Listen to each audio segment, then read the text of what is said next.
What's going on? My name is Brett Blakemore from Summit Guitar School, and I am going to help you level up your guitar playing today once and for all, hopefully give you some light bulb moments. That's the goal of this channel and the way I like to teach all of my students and in my courses as well. So I'm going to be doing an in-depth look at a chord lick chord lesson, okay? So basically I'm going to show you how to play the chord, play the lick, and get back into the chord really smoothly like your favorite guitar players. So if you've seen these lessons before in the past, I go really quickly, but this one, especially if you're new to the channel, you're going to really like this. I'm going to break it down kind of note for note, explain exactly why I'm playing what I am playing, okay? Before we jump into this lesson, make sure you grab the PDF. There'll be a link below, and there'll be like a little pop-up thing above as well, all right? So we're going to jump into this lesson. I'm going to show you exactly how to break this stuff down so that you can incorporate it into your playing and get to the next level of your guitar playing journey. That's what I'm here to help you do. If you find this lesson helpful, share it with someone. I would love to get this stuff out there for the entire world to see. Let's get started. Okay, so let's get started on this lesson, but before we do, make sure you grab the free PDF. I want to make sure you have something that you can follow along with while I'm teaching this lesson. You can print it off and save it and add it to your bag of tricks, okay? So let's jump into this thing. We're in the key of A, all right? So I'm going to show you exactly how your favorite guitar players do this type of stuff and exactly how you can kind of incorporate it by breaking down each section of this little lick, okay? So we're in the key of A major, but I don't start out on a chord here. I start out on a lick, but this lick is outlining an A major triad. A triad is just three notes, a root, a third, and a fifth, okay? These are great to be able to map out all over your fretboard and incorporate them into your playing. Once you understand your triads, then you can kind of start to like map them out and take popular chord progressions that you already know and then practice them with triads. So what I'm doing here is I'm doing an A major triad, which is the 11th fret of the 4th string, 9th fret of the 3rd, and 10th fret of the 2nd string. That's just an A major chord. If I put my pinky down, then I have the root in the bass here. So root, 3rd, 5th, root again. That's kind of where I'm at right here. So that's like your C shape if you know your cage. But all I'm doing is taking a piece of that C shape, which is just this shape. All right, so this is a very popular kind of like triad shape. So all I'm doing is this little move, all right? But I'm sliding into that major third, which is the C sharp. So we're gonna go 9 to 11 on that D string, and that's a slide, and that's gonna land me on the C sharp, which is part of my A major chord, which is what we're trying to outline here. Index plays the 9th fret E, again, part of the A major chord. Then my middle finger falls on this A, the 10th fret of the B string. And I'm gonna hammer on to the 11th fret of the G, all right? So I'm gonna play both the 3rd and 2nd string, hammer on to the 11th fret of the G. And I come back and I play 9 fret G, 10th fret B again, strumming them both. And then I slide back from the 11th fret of the D to the 9th fret of the D. So that whole bit. And then I come back to this root of the A. So all we did is completely outline this A major sound and setting up the listener to know what key am I in, right? And that's a cool little major pentatonic lick. Right, and then I land on the A. Remember to grab the tab because it's a lot easier to follow along that way. And you can get it really smooth, right? And then I land on the A major bar chord and I do a little strumming pattern down. So, and then I do the same lick again, but let me go back to something real quick. You could just take this lick and just add it to your playing, all right? When you do that, you want to learn it here and know I'm in the key of A. But once you get this, you have to memorize this stuff. But once you get this, you need to move it to a new key. So let's say G. All we do is go down a whole step and you play the same lick, right? And then once you do this in a few keys, you start to understand how it's going and how it's going to sound in multiple keys and how it feels in multiple spots on the neck, and that makes you more versatile. It's one thing to learn a lick, one thing to learn a song, but when you're learning vocabulary like licks and stuff, you need to be able to learn it, memorize it, and then move it to new keys and then incorporate it over the top of a backing track and start to use this thing as soon as possible, right? So that's a little tangent, but let's get back on the lick here. Just remember, each of these licks can be used on their own, but you want to move them to new keys so that you can really incorporate them into your playing. So back to the lick, all right? Enough tangent, Brett.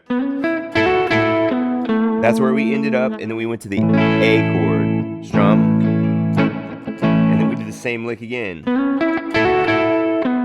And then we went to a B minor 7th chord. That's the 2 chord in the key of A. And when I did that, I just landed right here. It's like a B minor bar chord at the 7th fret, but I get rid of my pinky. It gives it a little smoother, jazzier sound. So up to that point,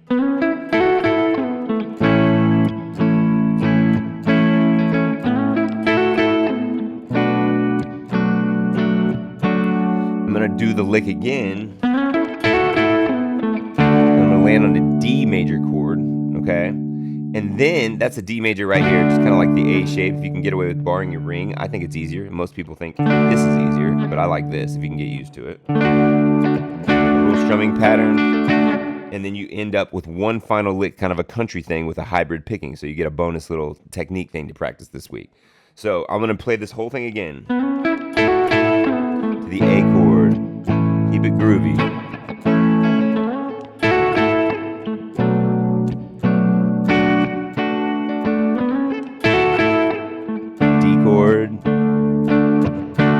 Now, did you notice after I played the A, instead of sliding from 9 to 11, I slid from the A on the 4th string, 7th fret, all the way up to the 11th because I was already there, and that made it sound a little smoother. You can do whatever you're comfortable with. I just like the sound of that if I go. Now I'm going to slide all the way from there. I almost missed it right there, but. And then here to the B minor. Back to the 9. D chord. Now let's look at this like final lick. We're just outlining an A major chord, just like that. So I'm gonna slide 9 to 11 on the A string, or with my ring finger, and then I'm gonna play the 9th fret of the G. Now you can either use your pick, or I'm gonna use my finger. If you're looking for a little challenge this week and you wanna add something cool, use your pinky. I'm hitting my microphone, or use your middle finger, just like this. And then you slide. That all I did was this. If you can see it. And then I did the same thing right here, and I went 7 to 9 on the A. Then my index plays 7th fret of the G with my middle finger. And then I slid 5 to 7 with my middle finger on the A. And then I played my index on the C sharp, or the 6th fret of the G with my middle finger. And then I finished the lick. I'm gonna play that again for you, all right? So I'm going the last lick after the D. Immediately 9 to 11, and then the 9th fret of the G, slide 7 to 9, and then the 7th fret of the G, 5 to 7 on the A, and then the 6th fret of the G, and that finishes the entire lick. Now let's take a look at why that worked. First of all, it's kind of got a country vibe. It's kind of fun sounding. But these two notes are in the key of A. This is kind of like an A major 7th sound with this G sharp. The E is the 5th of the A. Then we got the F sharp and the D. It's just kind of a walk down now. It's just kind of bringing the listener in, right? Creating interest. And then the final one, we've got the E on the A string, which is in the key. The C sharp, which is the 3rd of the key of the A chord. And then we finish with the A right here. So the whole lick, that's all outlining A. Right? We do the same thing and go to the B minor because it's creating a little tension. You can even hammer on the pinky a little bit. And that's what I did on that 9th fret of the G there. And then I did the same lick again to the D. Now, one thing I did in the intro that the tab may not have all the way in there because I just kind of made this up. I slid into a D major triad right here. I went 7 to 9 after I played the D on the A string, then I barred 7 and 7 on the D and the G, like that. So now you get a double triad there. You get this triad and this triad, right? And then we did the final lick. Like I said, you can do the hybrid picking where you use your middle finger for the upper notes, or you can use your pick and go. When I do that, I go slide, and then I do an upstroke, slide, upstroke, slide, upstroke. Hey, I think you guys could try the middle finger. Give it a shot. It'll feel really awkward at first. And if it feels awkward, you should probably practice it. Usually the things that are hard to do that we don't want to practice are the things that exactly what we need to practice. So now I'm going to count so that you can hear how I'm using this phrasing, all right? So I'm starting with the lick instead of the chord, right? So let's talk about how I'm getting into it. So I'm going 1, 2, and 3, and 4, and 1, 2, 3, 4, 1, 2, and 3, and 4, and 1, 2, 3, 4, 1, 2, and 3, and 4, and 2, 3, 4, 1, 2, 3, and 4, and so check that out. That phrasing is a little bit cool, like a little different, right? So I'm going 1, 2, and 3, and 4, and so that is kind of a way you can get into a lick, right? Or get into a chord. It's almost like I'm leading the listener to where we are going, all right? That's our job as musicians. Whatever the chord progression is, lead the listener on a journey, right? Take them down the path of what you want it to sound like, what the song should sound like. But always play to the song or play to the feel, right? Song is the king, right? So you don't want to overplay, but you still want to lead the listener down a journey, okay?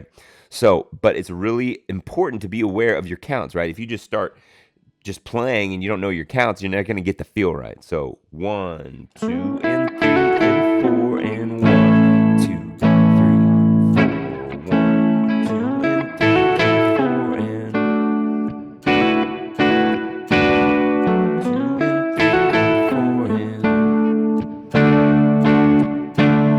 2, and 3, and 4, and okay, so we used triads, used hammer-ons, slides, pull-offs, and phrasing to make this happen, okay? Don't forget to grab that PDF. And if you enjoyed this lesson, please share this channel, subscribe to it, follow me on Instagram for short ones, follow me on Instagram because that's really the only other place I'm posting.